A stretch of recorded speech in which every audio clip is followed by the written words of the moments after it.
Hello everyone. और बच्चों, कैसे हो? बहुत बढ़िया। आ जाओ फिर शुरू करते हैं हम लोग अपना नया chapter which is units and measurement and it's dimensions. Okay बच्चों, तो जैसे कि अपडेट है कि एमएसटी सिटी ने अपने पोर्शन को अपडेट किया है, सिलेबस को अपडेट किया, 11th के दो नए चैप्टर्स को भी इंक्लूड किया, that is vectors and units and measurement में से एरर एनालिसिस वाला पार्ट वो इंक्लूड किया। ठीक है बच्चों, अब जैसे कि ये वाले टॉपिक्स पहले नहीं थे, बट एमएसटीसीटी के ट्रेंड के ऊपर जैसे मैंने एक लास्ट वीडियो रिकॉर्ड की थी, ठीक है, तो उस वीडियो में हमने कंपेयर किया था कि सीईटी किस प्रकार के क्वेश्चंस पूछता है। और जहां तक मेरा मानना है, जो 2025 के बच्चे पेपर देंगे, ठीक है, उनके पेपर में लगभग लगभग नहीं करके 15 से 16 क्वेश्चन मेंस या फिर नीट के पक्का होंगे। ठीक है, अब देखिए जैसे कि वेक्टर्स का जो टॉपिक इंक्लूड किया ना, क्योंकि अगर वेक्टर्स तो वैसे हमको पहले भी पढ़ना ही पड़ता था, क्योंकि अगर मोशन प्लेन का टॉपिक है और वेक्टर्स हमने नहीं पढ़ा है तो डेफिनेटली उस टॉपिक में हमको ज़्यादा हेल्प नहीं होगी, तो वेक्टर्स को तो बाय डिफॉल्ट पढ़ना ही पड़ता था। बट अब इसको सेपरेट टॉपिक देने का मतलब क्या है कि अब वो डेडिकेटेडली वेक्टर्स पे ही सवाल पूछेंगे। ठीक है, जो कि डेफिनेटली मेंस लेवल का ही होगा, इतना इजी नहीं होगा। ठीक है बच्चों, तो आइए हम लोग चैप्टर की शुरुआत करते हैं। यूनिट्स एंड मेजरमेंट के बाद अपना अगला टॉपिक वही होगा, वेक्टर्स। ठीक है, तो एकदम बेसिक से स्टार्ट करते हुए हम लोग आगे बढ़ेंगे। तो आज हम लोग क्या क्या पढ़ने वाले हैं? आज हम लोग देखने वाले हैं सबसे पहले तो all types of fundamental quantities. ठीक है बच्चों, all types of fundamental quantities, and after that उसके बाद में हम लोग थोड़ा सा डायमेंशन को टच करेंगे। ठीक है, मीन्स निकालना तो सिखा दूंगा आज ही, बट उसके ऊपर बहुत सारे क्वेश्चंस में भी नेक्स्ट वीडियो में अपना पहुंच जाए। ठीक है, तो एक काम करते हैं, ब्लैंक सा स्लाइड लेते हैं जिसके ऊपर मैं आपको ये सब बता सकूं। डिस्कशन स्टार्ट करते हैं हम लोग अपना। चलो इसको ये ब्लैंक किए देते हैं। चलिए, अब जैसे फॉर एग्जांपल मानिए कि आपके पेरेंट्स ने आपको भेजा कि बच्चा जा दुकान से सामान ले आ। ठीक है, जैसे कि आपके माँ ने आपको बोला कि बाबू मुझे राइस चाहिए, तो डेफिनेटली वो राइस आपको किसी यूनिट के साथ बताएगी। ऐसे तो नहीं बोलेगी राइस ले आ। चलो मान लो कि आपको ऐसा बोलता है, बेटा जाके दुकान से राइस ले आ। ठीक है, आप दुकान पे गए, आपने राइस बोला। अब जैसे ही आपने दुकानदार को राइस बोला, उसने आपको पूछा कितना, उसने आपको पूछा कितना, तो जैसे ही उसने पूछा कितना, दैट इज मतलब हाउ मच, कितना चाहिए तुमको, तो आपने बोला 5 लीटर। वही बोलेगा अरे बहुत बेकार आदमी है, तो मैं चावल पूछ रहा हूँ, ये 5 लीटर बता रहा है, मतलब चावल का पीस के दूँ अब? ऐसा नहीं होता। ठीक है, इट मीन्स अगर मुझे किसी चीज की डिमांड है, सामने वाला मुझे वो सप्लाई कर रहा है, तो डेफिनेटली मुझे एक यूनिट लगाना पड़ेगा जो चावल के लिए यूज होता है, केजी। जो चावल के लिए यूज होता है केजी। अब कितना चाहिए मुझे, दैट इज 5 kg, 4 kg। तो मुझे अगर किसी भी फिजिकल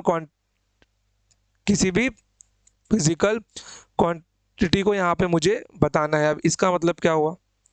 ओके, यहाँ पे दो टर्म आते हैं, पहले उनके बारे में मैं आपको डिस्कस कर लूँ। One is one is physical and second one is non physical. Okay, second one is non physical quantity. Okay, आइए, अब इसका मतलब क्या है? इसका सीधा सीधा मतलब है विच कैन बी मेजर्ड, हम जिसको मेजर कर सकते हैं, विच कैन बी मेजर्ड। ओके, जिसको मेजर किया जा सकता है, जिसको मैं नाप तोल के बता सकता हूं, विच कैन बी मेजर्ड। और ये क्या है? Which can not be measured, which can not be measured, which can not be measured. ठीक है बच्चों, तो इसको मैं शॉर्ट फॉर्म में PQ बोलने वाला हूं ताकि मेरे को कोई प्रॉब्लम ना हो। ओके, आ जाओ, देखो अब यहाँ पर क्या है कि मैं किस चीज को मेजर कर सकता हूँ भैया? जिसको हम नाप तोल सकते हैं मैं उसको मेजर कर सकता हूँ, हाइट को, डिस्टेंस को, वॉल्यूम को, मास को, वेट को। ठीक है, और मैं क्या चीज मेजर नहीं कर सकता हूँ? माँ का प्यार, बाप का प्यार, टीचर की डांट, अपना गुस्सा, जिनको हम मेजर नहीं कर सकते। बस बोलते हैं यार मेरे को तेरे ऊपर बहुत गुस्सा आ रहा है। कितना गुस्सा आ रहा है? बहुत। वो बहुत कितना है हम नहीं बता सकते, बताने के लिए कंपेयर करना पड़ेगा कि मैं राजा से ज्यादा गुस्सा नहीं करता, मतलब राजा बहुत ज्यादा है, मेरा बहुत कम है। समझ गए? तो मेरे को वहां पे कंपेयर करना पड़ेगा। मैं यहाँ पे चीजें केवल कंपेयर कर सकता हूँ, कैलकुलेट नहीं कर सकता। मैं सिर्फ इस चीज को ही कैलकुलेट कर सकता हूँ, which is our P Q. ठीक है बच्चों, चलो आ जाओ अब। आई होप कि आपको फिजिकल और नॉन फिजिकल में मीनिंग समझ में आ गया होगा। अब देखो अभी, तो मेरे को भी अगर किसी चीज को लेना है तो डेफिनेटली मेरे को फर्स्ट ऑफ ऑल उसको कैलकुलेट करना पड़ेगा कि मुझे कितने की नीड है। इट मीन्स ये मैं किसको कैलकुलेट कर रहा हूँ, यहाँ मैं कैलकुलेट कर रहा हूँ मास को। And mass is nothing but mass is my physical quantity. Mass is my physical quantity जिसको मैं मेजर कर रहा हूँ। Which can be measured is known as physical quantity. बहुत बढ़िया। अब देखो, जैसे कि आप लोग, मम्मी ने साथ में बोल दिया कि बेटा मीठा तेल भी लेते आना, तो बोलोगे सर वॉल्यूम चाहिए, मीन्स वो बोलेगा कितना तेल चाहिए। अब आप ये तो नहीं बोलोगे ना कि 2 पैकेट, फिर वो पूछेगा पैकेट कितने का रहना चाहिए। आप लोग बोलोगे भैया 4 किलो का बांध दो। देखो, तेल को भी केजी में दिया जा सकता है, लेकिन आप लोग बोलोगे कैसे? आप लोग बोलोगे सर कुछ नहीं, मुझे 2 लीटर का तेल दे दो वॉल्यूम के हिसाब से। तो ये क्या होगा, ये लीटर हो गया यूनिट, हाँ या ना? और ये दूसरा हो गया उसके लिए नंबर जिसकी मुझे ज़रूरत है। इट मीन्स अगर मुझे किसी फिजिकल क्वांटिटी को शो करना है, मुझे किसी भी फिजिकल क्वांटिटी को शो करना है आने वाले समय में, जैसे कि आपने कितने के बारे में पढ़ा होगा, आपने मास देखा होगा, डिस्टेंस देखा होगा, वॉल्यूम देखा होगा, फोर्स देखा होगा, एक्सेलरेशन देखा होगा, स्पीड देखी होगी, मोमेंटम देखा होगा। ठीक है, आपने इतनी सारी चीजें देखी होगी, एनर्जी देखा होगा।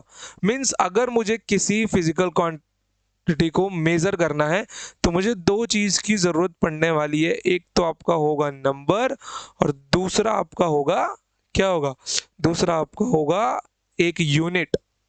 जैसे कि सपोज करो मैं स्पीड लिख रहा हूँ, स्पीड आपने नाइन्थ में पढ़ लिया होगा, आपने क्या पढ़ा होगा? 4 मीटर पर सेकेंड। मैं स्पीड को सिर्फ 4 तो नहीं लिख सकता, मुझे उसकी यूनिट भी दिखानी पड़ेगी। इट मीन्स किसी भी पी क्यू को शो करने के लिए मुझे एक नंबर और एक यूनिट की ज़रूरत है। तो यहाँ से एक फॉर्मूला बन जाता है, physical quantity is nothing but N into you.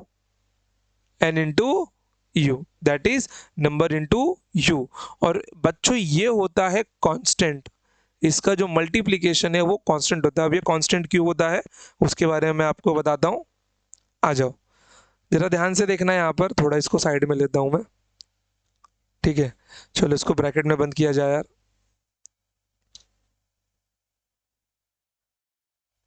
हम्म, ठीक है, 2 मिनट। आ जाओ, बहुत बढ़िया। चलिए, देखिए, सपोज कीजिए कि आपने राइस मांगा, और आपने राइस 2 अलग अलग जगह से 2 अलग अलग दिन लिया। ठीक है, अब एक के पास जो रीडिंग स्केल था, जो वो तोलने वाला मशीन था, उसका यूनिट था केजी में, और दूसरे का यूनिट था ग्राम में, ज्यादातर करके, मीन्स एकदम बहुत अच्छा रीडिंग। तो एक ने जब आपको चावल दिया तो आपने मशीन पे देखा रीडिंग शो कर रहा है 5 kg, और जब दूसरे ने आपको चावल दिया 5 किलो तो उसके ऊपर शो कर रहा है 5000 ग्राम। अब आप तो हो गए बड़े कंफ्यूज, महाराज ये क्या दिखा रहा है? जब कल मैंने राजू के यहाँ से लिया था तो उसके ऊपर सिर्फ 5 ही लिखा था, आज इसके यहाँ से लिख रहा हूँ तो ये 5000 लिखा है, लेकिन सामान दोनों सेम लग रहा है, मेरे को उठाने में उतना ही मालूम पड़ रहा है। इसका मतलब क्या हुआ कि यहाँ पे यूनिट कन्वर्ट हुआ है। आपको ये पता होगा ना, 1 kg इज नथिंग बट 1000 ग्राम, ये तो पता होगा। मीन्स मैं 5 किलो चावल को 5000 ग्राम भी लिख सकता हूँ। 5 किलो चावल को मैं 5000 ग्राम भी लिख सकता हूँ। क्लियर एकदम? बहुत बढ़िया। आ जाओ यहाँ पर ध्यान से देखो, तो ये क्या है? This is my number and this is my unit. ये क्या है? नया नंबर है ना। तो एक काम करो, अगर एन आपका कांस्टेंट है तो यहाँ पे मैं क्या लिख सकता हूँ? अगर मेरा एन कांस्टेंट है तो N1 U1 equals to N2 U2, इनका मल्टीप्लीकेशन क्या होगा, कांस्टेंट होगा। इट मीन्स मैं यहाँ पे लिख दूंगा this is N1, this is U1, this is N2, this is U2, इन दोनों का मल्टीप्लीकेशन कांस्टेंट है। इन दोनों का मल्टीप्लीकेशन क्या है, कांस्टेंट है। यहाँ पर ये U1 क्या है, unit of first system, unit of first system. कौन सा सिस्टम, क्लास 9 में पढ़ा होगा आपने, MKS। And this is what, this is unit of second system, unit of second system, unit of second system. ठीक है, अब थोड़ा एक बार सिस्टम ऑफ यूनिट पे भी बातें कर लें यार, कि ये यूनिट ऑफ सिस्टम होता क्या है।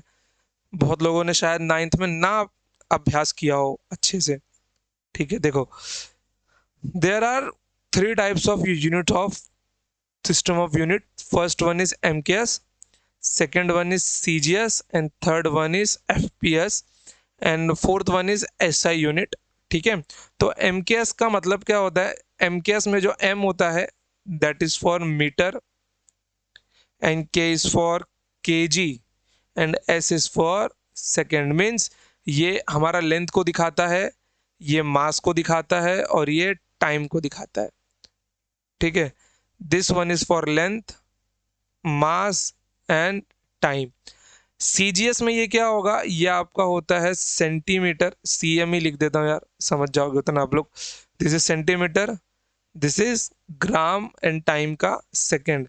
एफपीएस में ये क्या होता है, this is foot, this is pound, mass को पाउंड में लेते हैं।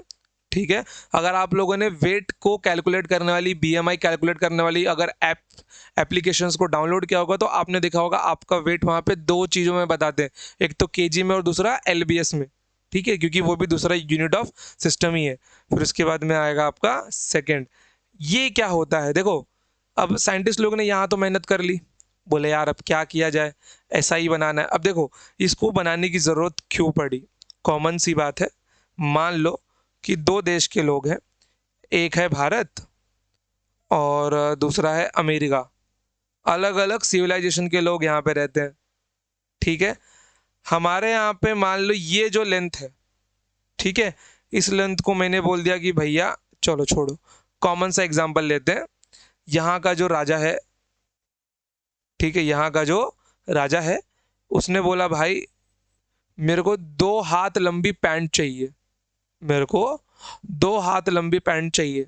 ठीक है, क्योंकि अब इसके पास मापने को कुछ था नहीं, इसने अपना हाथ ही अपने हाथ को लिया और नाप लिया, बोल दिया मेरे को 2 हाथ लंबी पैंट चाहिए। अब क्या होगा, अब मान लो इसको ये काम करवाना है अमेरिका के दर्जी से। अमेरिका के दर्जी के पास केवल इतना सा लेटर पहुंचा बस, कि भारत के राजा को 2 हाथ लंबी पैंट चाहिए। उनके हाथ होते हैं इतने बड़े बड़े भाई, वो अपने हाथ से नाप दिए, पैंट बना के भेज दिए। और जब इसका पैंट आया तो ये अपने पैंट में फिट ही नहीं बैठ पाया भाई, रुक जाओ, ये अपने पैंट में फिट ही नहीं बैठ पाया, क्योंकि वो पैंट इसके हाइट से बहुत बड़ा था, या फिर देखो तो इसके हाइट का ही था इसके लिए।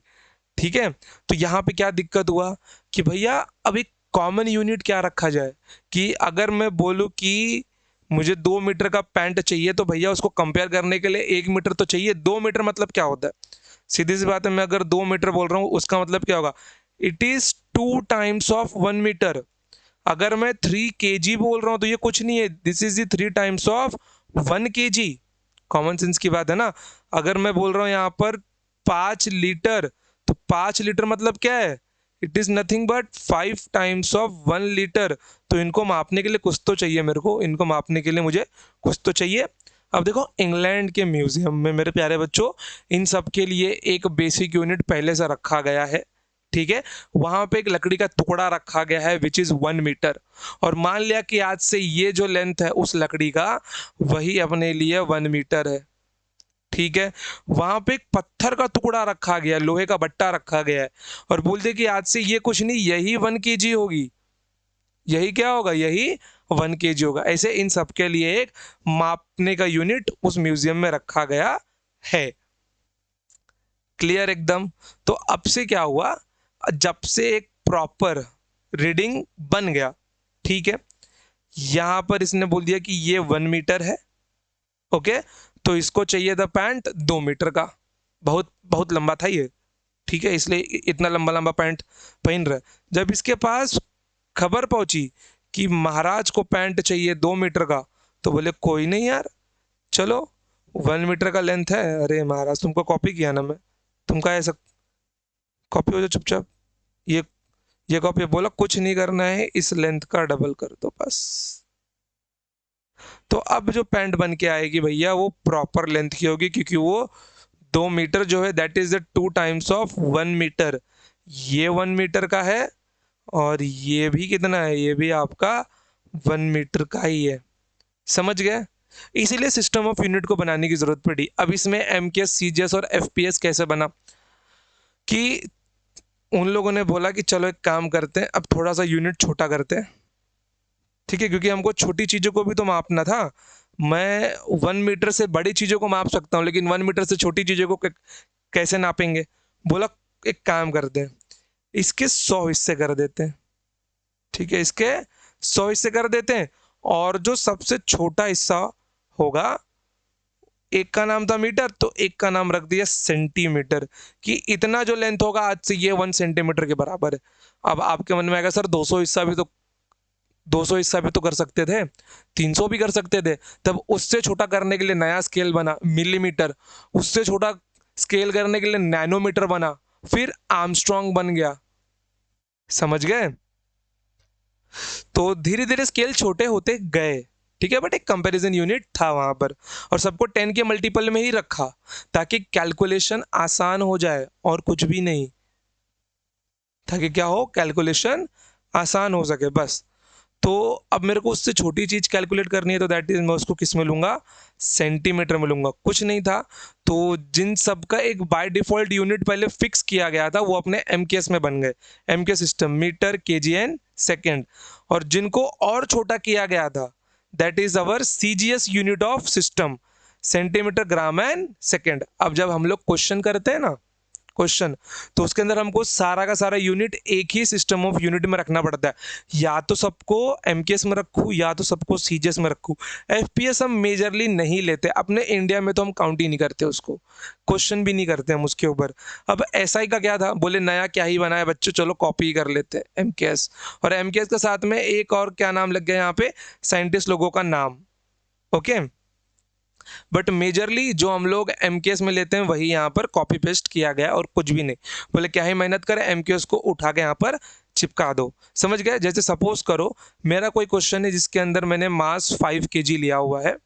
ओके, अब अगर मैंने मास 5 kg लिया है तो उसके अंदर जो टाइम होगा ना, टी, जो उसके अंदर क्वेश्चन में जो टी की वैल्यू होगी that is must be in a second. वो अगर घंटे में दिया गया है तो सेकेंड में कन्वर्ट करो, ठीक है, उसको सेकंड में कन्वर्ट करो। मिनट में दिया गया तो सेकंड में कन्वर्ट करो, that is 60 second.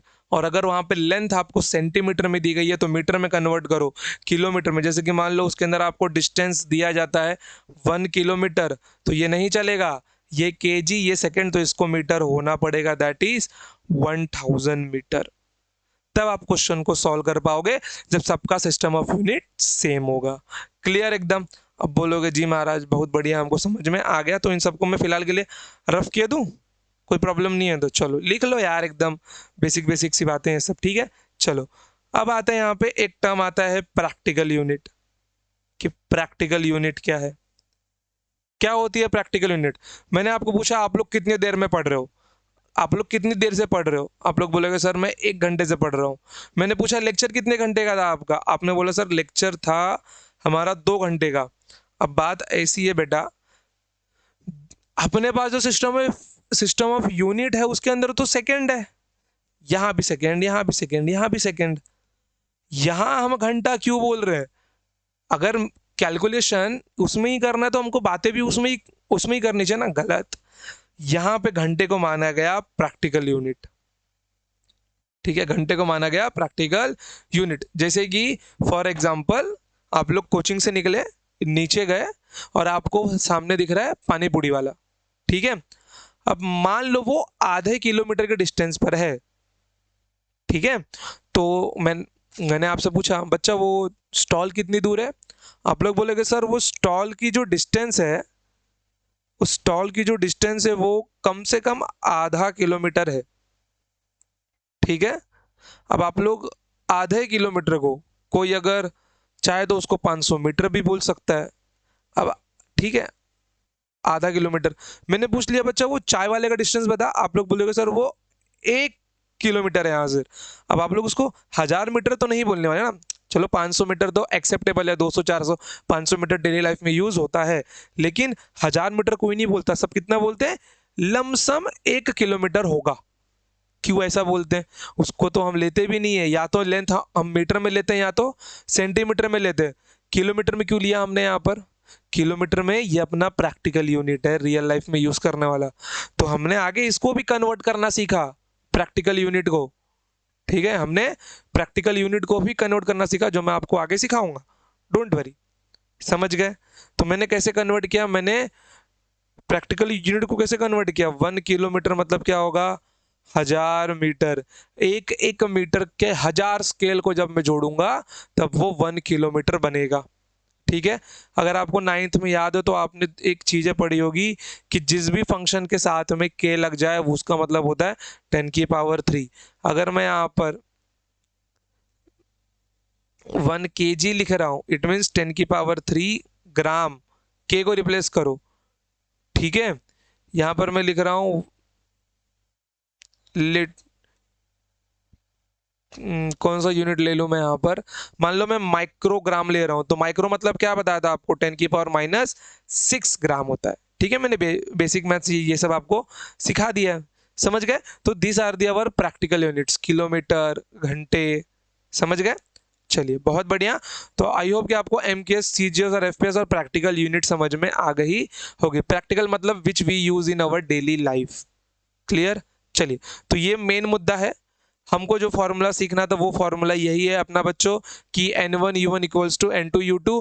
Product constant होता है क्योंकि वो फिजिकल क्वांटिटी क्या होगी, चेंज नहीं होगी। वो अगर मास है तो वो मास ही रहेगी, मैं चाहे उसको 5 किलो बोलूँ या फिर 5000 ग्राम बोलूँ, फर्क नहीं पड़ता, सामान उतना ही रहेगा। कोई मेरे को 172 सेंटीमीटर बोले या फिर 5 फुट 6 इंच बोले, मेरी हाइट उतनी ही रहेगी, मेरी हाइट कम नहीं होने वाली। समझ गए, बस बोलने का तरीका बदल गया है। क्लियर एकदम। मेरी हाइट कितनी है, 5 फुट 6 इंच या फिर 174 सेंटीमीटर लमसम। तो हाइट बदली मेरी नहीं, बस बोलने का यूनिट बदल गया। एक में मैंने सेंटीमीटर यूज किया, एक में मैंने फुट और इंच यूज किया। ठीक है, चलो बहुत बढ़िया। हाँ, एक और चीज, 1 फुट का कैलकुलेशन कैसे होता है यार, 1 फुट कैसे नापते हैं हम लोग, देखो। एक राजा था इंग्लैंड का। ठीक है, जब इन सब चीजों के ऊपर कैलकुलेशन चालू थी कि आज से क्या होगा क्या होगा, तो उस राजा के पैर को, जो वो जूता पहनता था, बोल दिया कि आज से ये लंबाई ही 1 फुट मानी जाएगी। बस तब से वो 1 फुट बन गया। कोई लॉजिकल एक्सप्लेनेशन नहीं है इसके पीछे। लॉजिकल एक्सप्लेनेशन केवल आपको टाइम के पीछे मिल जाएगा कि 1 सेकेंड क्या होता है। ठीक है, हम लोग धीरे धीरे चैप्टर में सीखेंगे। बस छोटा सा थेरी है कि हम लोग वाइब्रेशन को वहां पे सॉरी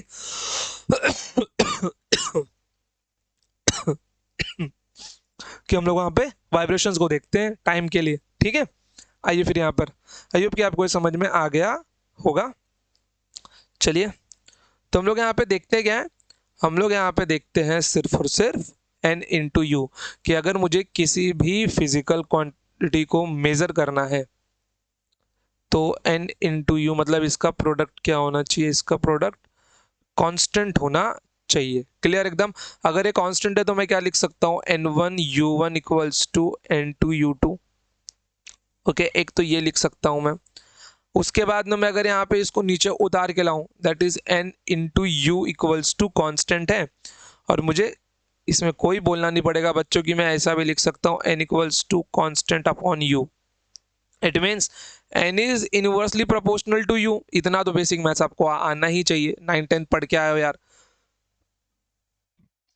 ओके, या फिर मैं U को यहाँ भेज दूं, U is inversely proportional to N। इतना आपको बातें समझ में आ गई। चलो ठीक है, बहुत बढ़िया, आ जाओ। तो कहाँ गया भाई? अरे अभी तो बहुत दूर है यार अभी अपन। चलो, इतना समझ गया आपको। चलिए, अब देखिए यहाँ पर, सपोज कीजिए मैं यहाँ पे ग्राफ ड्रॉ करता हूँ। ठीक है, स्ट्रेट बन जा मेरे भाई, का ऐसा करता है। मैं यहाँ पे ग्राफ ड्रॉ करता हूँ, और ग्राफ में ड्रॉ करने वाला हूँ दो दो क्वांटिटीज के बीच में। सबसे पहला है एन, दूसरा है यू। अब आपको अगर मेरा ग्राफ्स का लेक्चर याद हो, ठीक है, तो यहाँ पर मैंने आपको एक फंक्शन सिखाया था, if X is inversely proportional to Y. और इसको मैं क्या लिख सकता हूँ, इसको मैं एक्स वाई कांस्टेंट भी लिख सकता हूँ। यहाँ पे जाएगा तो ये कांस्टेंट हो जाएगा ना, बिल्कुल ऐसा ही। तो अगर ये एक्स और वाई है, तो इसका इनवर्सली प्रोपोर्शनल का ग्राफ कुछ ऐसा बनता है मेरे प्यारे बच्चों। इनवर्सली प्रोपोर्शनल का ग्राफ कुछ ऐसा बन के आता है, याद कर लो फिलहाल के लिए। नहीं कंसेप्ट समझ रहा है, कुछ नहीं समझ रहा है, सिर्फ इसको मेमोराइज कर लो, मेमोराइज इट। आपने ग्राफ नहीं देखा है, कोई प्रॉब्लम नहीं, सिर्फ इतना ध्यान में रख लो कि इनवर्सली प्रोपोर्शनल का ग्राफ ऐसे होता है। तो अगर n इंटू यू, और अगर n is inversely proportional to U है, कुछ नहीं करना आपको बच्चों, you have to memorise it कि इनवर्सली प्रोपोर्शनल का ग्राफ ऐसे आएगा। ठीक है, बहुत बढ़िया। यही सेम ग्राफ किसके लिए बन सकता है, यही सेम ग्राफ बन सकता है अगर u और n के लिए पूछा जाए, u और n के लिए पूछा जाए। बहुत बढ़िया, चलिए, बेहतरीन एकदम। ठीक है, क्योंकि यहाँ पे मैं लिख सकता हूँ u is inversely proportional to n। चलिए, थोड़ा सा आगे बढ़ते हैं। अब मैं ग्राफ ड्रॉ करने वाला हूँ किसके बीच, मान लो मैं ग्राफ ड्रॉ करने वाला हूँ nu और n के बीच। क्या नंबर चेंज होने से मेरा मल्टीप्लिकेशन चेंज होगा, कांस्टेंट चेंज होगा? बिल्कुल भी नहीं। क्लियर? सिर्फ इतना ध्यान में रखना कि nu हमेशा कांस्टेंट रहता है, तो इसकी वैल्यू कभी चेंज नहीं होगी। इसकी वैल्यू कभी चेंज नहीं होगी, ये हमेशा कांस्टेंट रहेगा, भले u चेंज हो जाए। अब देखो, इस u चेंज होने का मतलब क्या है, n is inversely proportional to u। ठीक है, या फिर इसको थोड़ा एक्सपांड करके लिखो, number number is inversely proportional to unit. Number is inversely proportional to unit. ठीक है बच्चों, तो यहां पे आप लोग क्या देख सकते हो, जितना बड़ा यूनिट होगा नंबर उतने ही छोटा होगा। देखा ना आपने, 5 kg की बात करता हूं मैं, 5 kg, kg बड़ा यूनिट है, तो नंबर उतना ही छोटा है। और जितना छोटा यूनिट होगा नंबर उतना ही बड़ा होगा, मतलब 5000 ग्राम। अरे मेरे प्यारे भाई, ग्राम छोटा यूनिट है, तो उसका नंबर कितना बड़ा है, केस समझा आपको? समझ पा रहे हो ना रिलेशन? यूनिट जितना ही बड़ा लूंगा उसके साथ में नंबर की वैल्यू उतनी ही छोटी आएगी। और मैं यूनिट जितना छोटा लूंगा नंबर उतना ही बड़ा लूंगा मैं। समझ गए? कभी बड़ा नंबर बड़ा यूनिट साथ में नहीं होंगे, छोटा नंबर छोटा यूनिट साथ में नहीं होंगे। यूनिट छोटा है मतलब नंबर बड़ा होगा, यूनिट बड़ा है मतलब नंबर छोटा होगा। समझ गए आप लोग? कब? जब मेरे को प्रोडक्ट कांस्टेंट रखना है, जब मेरे को n इंटू यू को कांस्टेंट रखना है। ये कांस्टेंट कब होगा, अगर n बढ़ रहा है और मेरे को मल्टीप्लिकेशन कांस्टेंट रखना, तो डेफिनेटली u को घटना ही पड़ेगा। अगर u भी बढ़ेगा तो दोनों का मल्टीप्लिकेशन बढ़ने लगेगा ना। समझ पा रहे हो कि नहीं समझ पा रहे हो? समझे? चलिए, बहुत बड़े, जैसे आप लोग ऐसे समझ सकते हो, फॉर एग्जाम्पल, जैसे दो नंबर लिया मैंने, 4 3 12, ये 12 होता है। लेकिन एक नंबर तो और भी आता है, कौन सा नंबर बताओ जरा? बड़े छोटे का रिलेशन है, यहाँ पे 4 ज्यादा है, 3 कम है। मैं चाहता हूँ ये प्रोडक्ट कांस्टेंट ही रहे, बढ़ना नहीं चाहिए। तो मैं एक काम करता हूँ, मैं अगर 4 को 3 लिखता हूँ, तो मैंने तो इसको कम कर दिया ना, तो मेरे को 3 को 4 करना पड़ेगा, ताकि प्रोडक्ट कांस्टेंट रहे। 6 दूनी 12 भी कर सकता हूँ मैं, 6 दूनी 12 भी कर सकता हूँ मैं। क्लियर एकदम? जैसे कि सपोज करो मैं इसको 6 और 2 लिख देता हूँ, मैंने इसको 6 लिखा, इसको 2 लिखा। ठीक है, ध्यान दो, ये अभी भी ज्यादा है, ये अभी भी कम है। तभी इनका मल्टीप्लिकेशन कांस्टेंट होगा। समझ गए? यही सेम ग्राफ किसके साथ में बना सकता हूँ, यू के साथ में भी बना सकता हूँ, क्योंकि एन यू का मल्टीप्लिकेशन क्या होता है, कांस्टेंट होता है। तो दिस इज माय यू। ठीक है, चलिए एक स्पेशल ग्राफ, थोड़ा मैं इसको मिटा दूं यहाँ पर, इसको यहाँ पे मिटा दूं। वो ग्राफ आपका बनने वाला है, वो ग्राफ आपका बनने वाला है बिटवीन एन एंड 1/u। ध्यान में रखना, मैं जब इसको पढ़ता हूँ कैसे पढ़ता हूँ, N is inversely proportional to U and N is directly proportional to 1/u। अगर मैं सिर्फ u का रिलेशन लूंगा, u को बोलूंगा तो वो इनवर्स में गया है। अगर मैं 1/u का बात करूंगा तो भैया 1/u is directly proportional, u is inversely proportional and 1/u is directly proportional. और डायरेक्टली प्रोपोर्शनल वाले का रिलेशन हमेशा स्ट्रेट लाइन से ही होता है। किससे होता है? स्ट्रेट लाइन से ही होता है। ठीक है, क्लियर एकदम?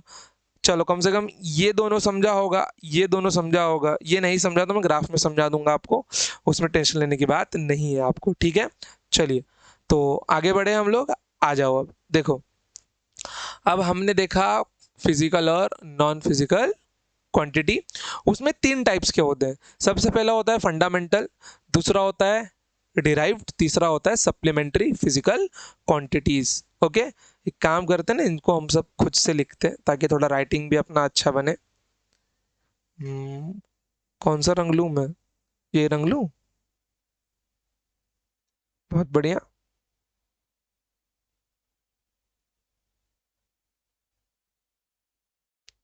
चलिए, आप सबको भी अपने नोट्स पे लिखना है मेरे प्यारे बच्चों, नोट्स बनाने हैं और नोट्स एकदम धुआंधार तरीके से बनाने हैं आपको। ठीक है, चलिए तो सबसे पहला अपना क्या है, सबसे पहला है अपना fundamental physical quantities. Second one is derived physical quantities, derived physical quantities. And third one is supplementary, third one is supplementary physical quantities. ठीक है, फंडामेंटल क्या होता है? Group of physical group of physical quantity which are independent from each other. ठीक है, एक ऐसे PQ का ग्रुप्स जो किसी पे डिपेंड नहीं करते, मीन्स की कुछ ऐसी चीजें जो किसी पे डिपेंड ही नहीं करती। जैसे फॉर एग्जांपल अगर मैं बात करता हूं मास की, मास किसी पे डिपेंड करता है? नहीं भैया, मास है तो है, चाहे वो कम हो ज्यादा हो, बहुत ही ज्यादा बहुत ही कम हो, मास है तो है, वो किसी पे डिपेंड नहीं करता। लेंथ किसी पे डिपेंड नहीं करता है, कोई एक लाइन खींच दो, वो तो डिपेंड ही नहीं कर रहा ना, उसकी जो लेंथ है, लेंथ है, आपकी भी लेंथ है, मेरी भी लेंथ है, हम सबकी लेंथ है, लेंथ किसी पे डिपेंड नहीं करता। टाइम किसी पे डिपेंड नहीं करता, टाइम तो होगा ही होगा। तो mass, length and time, this are the fundamental physical quantities. और भी कुछ होता है जी? होता है बिल्कुल इसके अंदर। अमाउंट ऑफ सब्सटेंस, ये किसी पे डिपेंड नहीं करता भाई, अमाउंट ऑफ सब्सटेंस भी किसी पे डिपेंड नहीं करता। आपने कुछ सामान ला के रख दिया, अमाउंट तो फिक्स है ना उसका, वो भी क्या है, फंडामेंटल ही है, किसी पे डिपेंड नहीं करेगा।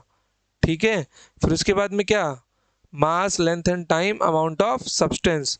उसके बाद में आपका ल्यूमिनस इंटेंसिटी। ठीक है, ल्यूमिनस इंटेंसिटी, ये भी किसी पे डिपेंड नहीं करता है आपका। ठीक है बच्चों, किसी भी चीज की इंटेंसनेस वो आपकी किसी पे भी डिपेंड नहीं करती। ओके, फिर उसके बाद में और क्या क्या डिपेंड नहीं करता, इलेक्ट्रिसिटी आपकी किसी पर डिपेंड नहीं करती, आसमान में बिजली कड़कती है ना, वो भी आपकी डिपेंड नहीं करती। तो इलेक्ट्रिक करंट को भी फंडामेंटल में ही रखा गया है, भले वो चार्ज और टाइम के कॉम्बिनेशन से बनता है, बट नहीं लेना उसको उसके अंदर। ठीक है, आफ्टर दैट अपना टेम्परेचर भी किसी पर डिपेंड नहीं करता, किसी बॉडी का हॉटनेस या कोल्डनेस नेचर में मीन्स वेरी ही करता रहता है, वो डिपेंड नहीं करता किसी भी चीज़ों पे। तो mass, length, time, amount of substance, luminous intensity, electric current and temperature. तो 4 3 7, ये 7 होते हैं fundamental quantities. After that derived, derive depend करता है, मीन्स वो इन सातों पे डिपेंड करेगा। जैसे फॉर एग्जांपल मैं आपको बोलता हूँ स्पीड क्या होता है बच्चों, आप लोग बोलोगे सर वो होता है डिस्टेंस अपॉन टाइम। डिस्टेंस मतलब आपका क्या हो गया, लेंथ हो गया। तो डिस्टेंस आपका स्पीड लेंथ और टाइम पे डिपेंड कर रहा है। मोमेंटम की बात करता हूं मैं, मोमेंटम का फॉर्मूला आपने क्लास 9th में देखा होगा। मोमेंटम में एम क्या हो गया आपका, मास हो गया। स्पीड क्या हो गया आपका, डिस्टेंस हो गया। ये क्या हो गया आपका, टाइम हो गया। मीन्स ये आपका मास, ये लेंथ और ये टाइम।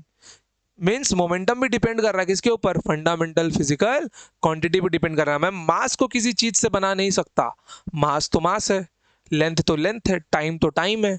लेकिन मैं स्पीड इनकी हेल्प से बना सकता हूँ, मोमेंटम बना सकता हूँ, फोर्स बना सकता हूँ। फोर्स क्या होता है, मास इनटू एक्सलरेशन। मास आ गया, acceleration is speed upon time, and speed is length upon time. आ गया ना सब, समझ गए। तो group of physical quantity independent upon each other, and ये क्या होगा, those type of physical quantities which can be depend or which can be expressed into terms of fundamental physical quantities।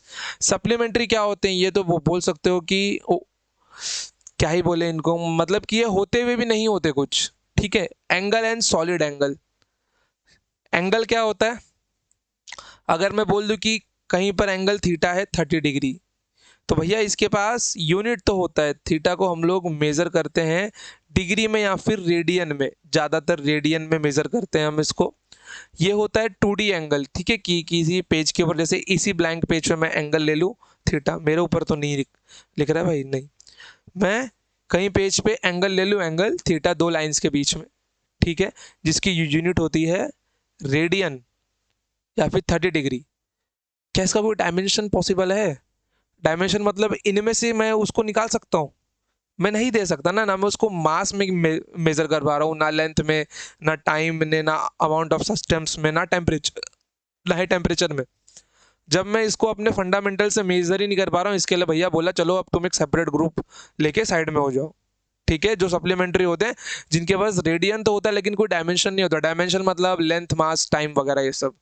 ठीक है, फिर उसके बाद में आता है सॉलिड एंगल। सॉलिड एंगल क्या होता है भाई, सॉलिड एंगल होता है, कौन कहाँ गया, सॉलिड एंगल होता है 3D एंगल। अगर आपने कॉर्नेटो आइसक्रीम खाई हो या फिर बर्थडे की टोपी देखी हो, तो यहाँ पे एक 3D, यहाँ पे क्या बनता है, यहाँ पे एक 3D एंगल बनता है ना। तो ये जो 3D एंगल बनता है यहाँ पर, इसी 3D एंगल को हम लोग बोलते हैं सॉलिड एंगल, जिसको ओमेगा से रिप्रेजेंट किया जाता है, ओमेगा। ओके, जिसका यूनिट होता है स्टे रेडियन। क्या होता है, स्टे रेडियन। समझ गया आपको फंडामेंटल क्या होते हैं, जो किसी पे भी डिपेंड नहीं करते, खुद एक दूसरे पे डिपेंड नहीं करते हो लोग। और अपना डिराइव्ड क्या होता है, जो फंडामेंटल पे डिपेंड करता है पूरा पूरा। सप्लीमेंट्री क्या होता है, सप्लीमेंट्री में दो एंगल रहते हैं, एक एंगल और एक सॉलिड एंगल। एंगल होता है 2D वर्ल्ड में, मीन्स पेज के ऊपर जो मैं यहाँ पे निकाल रहा हूँ। 3D एंगल को मैं यहाँ पे बना नहीं सकता क्योंकि ये 3D शेप में मिलता है, जैसे कि बर्थडे का टोपी 3D एंगल देखते हो ना, वो 3D कर्व ऐसा बोल सकते हो उसको। अगर मैं दिखाना चाहूँ बना के आपको, अगर आपने केक का पीस देखा हो, ठीक है, ऐसा बिल्कुल, ठीक है, तो ये जो एंगल यहाँ बन रहा है ना, that is your 3D angle. ठीक है, चलिए बहुत बढ़िया, आ जाइए।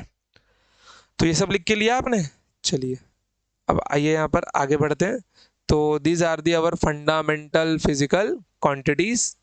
क्या है ये, mass, length, time, temperature, current, amount of substance and luminous intensity. ठीक है, तो ऐसा यूनिट, और इसको मैं MKS भी बोल सकता हूँ भाई, मेरी मर्जी, मतलब जिन्होंने रखा वो तो बोलते ही थे।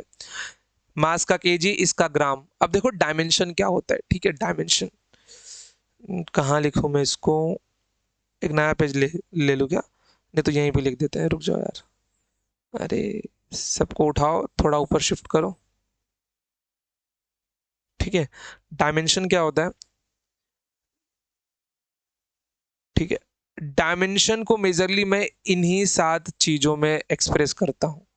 ठीक है, इन 7 चीज, इनके जो डायमेंशंस होंगे, जैसे कि मेरे को अगर मास को बताना है, तो मास के लिए मैं यूज करता हूं स्क्वायर ब्रैकेट कैपिटल M। ठीक है, फिर उसके मैं यहाँ पे मेरे को लेंथ को दिखाना है तो मैं यूज करने वाला हूँ कैपिटल L और स्क्वायर ब्रैकेट।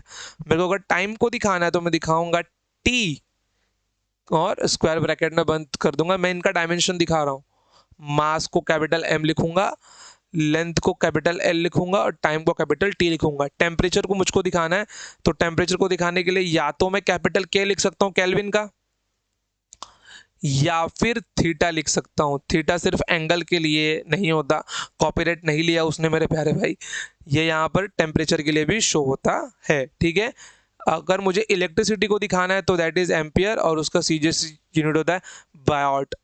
ठीक है, तो करंट को दिखाने के लिए या तो आई होता है या फिर कैपिटल ए होता है। ठीक है, अगर अमाउंट ऑफ सब्सटेंस को दिखाना है तो उसके लिए और कुछ भी नहीं होता, मोल होता है बस, सीधा सीधा MOL। Okay, MOL। अगर ल्यूमिनस इंटेंसिटी को दिखाना है तो कैंडला को हम लोग CD से शो करते हैं सिंबॉलिक फॉर्म में। ओके, कोई प्रॉब्लम है यहाँ पर? बिल्कुल भी नहीं। अब देखिए यहाँ पर डायमेंशन मतलब होता क्या है। अगर मैंने आपको बात किया, सपोज करो मैंने यहाँ पे लिखा आपके लिए फोर्स, लिख देता हूँ मैं। ठीक है, फोर्स का फॉर्मूला क्या होता है यहाँ पे आपका, आपके फोर्स का फॉर्मूला होता है मास इनटू एक्सलरेशन। मास का यूनिट होता है केजी, एक्सलरेशन का यूनिट होता है मीटर और सेकंड का यूनिट होता है स्क्वायर, केजी मीटर पर सेकंड स्क्वायर। ओके, मास का केजी और एक्सलरेशन का मीटर पर सेकंड स्क्वायर। अगर मैं केजी की बात करूँ तो केजी तो मास है, तो मतलब यहाँ पे क्या आएगा, m आएगा। अगर मैं मीटर की बात करूँ तो वो लेंथ है, तो यहाँ पे l आएगा। अगर मैं सेकंड स्क्वायर की बात करूँ तो वो t है, मीन्स t का स्क्वायर आएगा। अब तीनों को कंबाइन करके जरा लिखो यार, m l, दोनों ऊपर ऊपर पावर 1 है उनकी, मैं लिख नहीं रहा हूँ, लेकिन t का पावर क्या होगा, -2 का ऊपर जाती। इसका मतलब क्या है, फोर्स के पास का क्या है, फोर्स के पास एक मास है, एक लेंथ है और दो टाइम है। फोर्स के पास एक मास, एक लेंथ और दो टाइम के डायमेंशंस हैं। ये होता है डायमेंशन को बताने का तरीका, कि उस फिजिकल क्वांटिटी के अंदर कितने फंडामेंटल छुपे हुए हैं, उस पर्टिकुलर डिराइव्ड फिजिकल क्वांटिटी में, उस पर्टिकुलर डिराइव्ड फिजिकल क्वांटिटी के अंदर कितने फंडामेंटल क्वांटिटी छुपी हुई है। तो मास का एक है, लेंथ का एक है और टाइम का दो छुपा हुआ है। ठीक है, जैसे दूसरा ले लेता हूं मैं, सपोज करो मुझे लेना है, मान लो किसका लूं मैं, मोमेंटम का ले लेता हूं। P is equals to mass into velocity. ये मास है, मीन्स मास का यूनिट क्या होता है अपना, केजी होता है। स्पीड का क्या होगा, मीटर पर सेकंड होगा यहाँ पर, तो केजी मतलब एक मास, ये एक लेंथ और ये एक टाइम। मीन्स इसके अंदर कितने फंडामेंटल छुपे हुए, इसके अंदर तीन फंडामेंटल छुपे हुए हैं। इसके अंदर चार थे क्योंकि दो टाइम है ना, तो इसके अंदर एक मास छुपा है, एक लेंथ छुपा है और एक टाइम छुपा हुआ है। मीन्स टी के पावर -1, इनके पावर 1 1 ही है, बट इसके लिए मैं लिख ही नहीं रहा हूँ। ठीक है, तो मोमेंटम में कितने फंडामेंटल छुपे हुए हैं, तीन फंडामेंटल छुपे हुए, एक मास, एक लेंथ और एक टाइम छुपा हुआ है। क्लियर, एकदम नॉर्मल, ऐसे बेसिक तो कैलकुलेशन है इसका, आपको इसमें सोचने की दिक्कत भी नहीं है। ठीक है, इसका स्टेटमेंट क्या लिख सकते हो बच्चों, इसका स्टेटमेंट आप लोग लिख सकते हो, it is the power of fundamental physical quantities. Power of, जरा साइड में लिख दो, power of fundamental physical quantities, physical quantities of any physical quantity, of any physical quantity. Okay, power of fundamental physical,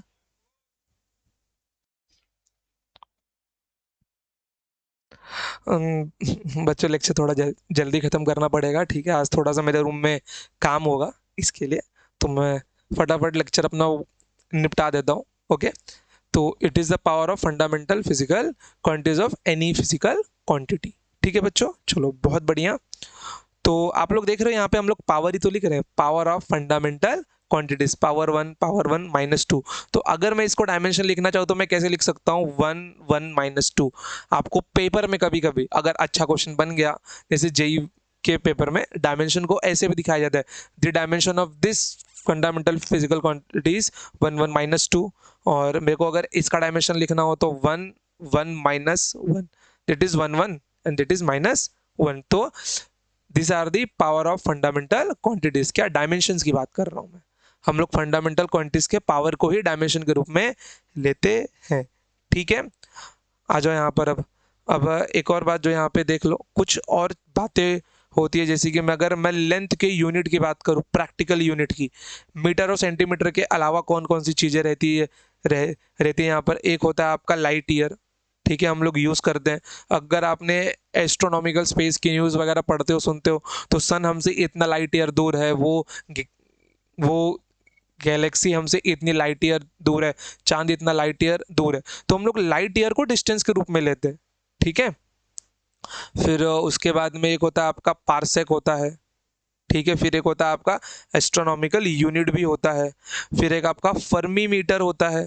Fermi metre ये भी बहुत छोटी unit है, लेकिन ये सब लोग इन सबको हम लोग कहाँ यूज़ करते हैं, एज अ लेंथ या फिर डिस्टेंस को मेजर करने में यूज़ करते हैं। आ जाओ जरा एक क्वेश्चन यहाँ पे देख लो भाई। क्वेश्चन क्या लिखा गया है, यूनिट ऑफ डिस्टेंस क्या होता है अपना। यूनिट ऑफ डिस्टेंस रहता है अपना फर्मीमीटर। ओके, फर्मीमीटर भी डिस्टेंस है। ओके, आर्मस्ट्रॉन्ग भी डिस्टेंस है, एंड पार्सेक भी डिस्टेंस है। ओके, आर्मस्ट्रॉन्ग मैंने आपको बताया था पहले ही। ओके, ये तो यहाँ पे लिख लो आप लोग, आर्मस्ट्रॉन्ग स्पेलिंग है, अच्छा आर्मस्ट्रॉन्ग है, not Armstrong, Armstrong. Okay, Armstrong. Okay, Armstrong हो गया आपका यहाँ पर। ठीक है, आफ्टर दैट आपका लाइट ईयर भी, ये भी डिस्टेंस है, मीन्स ये सारे के सारे यूनिट ऑफ डिस्टेंस है। तो एक ऑप्शन ये आप लोग यहाँ पे लिख लो। ठीक है, that is option E is for all of the एबो। ये पूछा हुआ क्वेश्चन है, इसके लिए ऑल ऑफ द एबो। ठीक है बच्चों, तो इसके बाद हम लोग यहाँ पर एन इंटू यू पे क्वेश्चन करने वाले थे बहुत सारे, बट ठीक है, मैं अपने लेक्चर को यहीं पे वाइंड अप करता हूँ। ओके, या फिर एक काम करते हैं, एक क्वेश्चन हम लोग ले ही लेते हैं, उसके बाद में अगला लेक्चर हम लोग कंटिन्यू करेंगे, या फिर यहीं तक छोड़ दूँ। चलो यहीं तक छोड़ देते हैं, आप लोग इतना रिवाइज जाके कर लेना आज। ठीक है बच्चों, चलो तो आज के लिए इतना ही रखते हैं हम लोग। ठीक है, अब अगला लेक्चर डेफिनेटली आज से ज़्यादा टाइम का रहेगा। आज काम काम करने वाला भाई गलत टाइम पे पहुंच गए। ठीक है बच्चा, चलो तो आज के लिए इतना ही, मिलते हैं नेक्स्ट टाइम। टिल देन टाटा बाय बाय, जय हिंद, जय Bharat, love you all. Revise करते रहना, और कुछ भी डाउट हो तो पूछ लेना, और इसके लेक्चर की नोट्स की वीडियो आपको नीचे डिस्क्रिप्शन में मिल जाएगी, जिसके अंदर आगे के क्वेश्चन पहले से सॉल्व किए हुए हैं। ठीक है बच्चों, चलो।